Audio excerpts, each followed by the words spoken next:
रवींद्र पडवळ रामगिरी महाराजांच्या भेटीला पडवळ हा विशाळगड प्रकरणातला संशयित आरोपी आहे। विशाळगड प्रकरणानंतर पडवळ हा अद्याप फरार आहे। पडवळने स्वतः सोशल मीडियावरती व्हिडिओ पोस्ट केलाय। रामगिरी महाराज काळसिद्धेश्वर महाराजांची त्यांनी भेट घेतलेली आहे।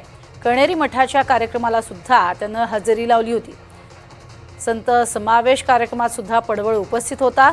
रवींद्र पडवळ याला नेमकं कोणाचा अभय असा सवाल आता त्यामुळे उपस्थित केला जातोय। अधिक माहिती घेऊयात विशाल पुजारी यांच्याकडनं। विशाल, ज्या कार्यक्रमाला स्वतः मुख्यमंत्री उपमुख्यमंत्री सुद्धा हजर राहिले होते, त्याच कणेरी मठाच्या कार्यक्रमात पडवळ उपस्थित असल्याचं कळतंय।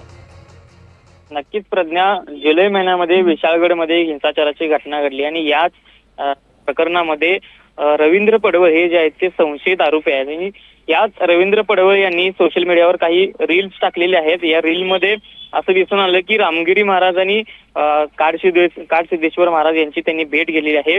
2 दिवसांपूर्वी कणेरी मठावर कार्यक्रम झाला। संत समावेशाचा हा कार्यक्रम होता आणि या कार्यक्रमाला अनेक मंत्री देखील उपस्थित होते। याच कार्यक्रमादरम्यान ही भेट झाली असल्याची शक्यता आहे।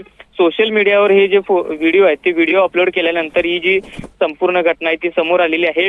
खरं तर रवींद्र पडवळ हे या विशाळगड प्रकरणातले फरार आरोपी आहेत, त्यांचा तपास देखील करतायत। मात्र या व्हिडिओ जे आहेत ते सोशल मीडियावर व्हायरल झाल्यानंतर आता त्यांना नेमकं या सगळ्या प्रकरणामध्ये त्यांना कोण अभय देतंय असा एक सवाल देखील उपस्थित केला जातोय। मात्र ही संपूर्ण जी घटना आहे, ही जी भेट आहे, ही सोशल मीडियावर व्हायरल झालेल्या व्हिडिओ नंतर समोर आले। प्रज्ञा, नक्कीच तुर्तास धन्यवाद विशाल या संपूर्ण माहितीसाठी।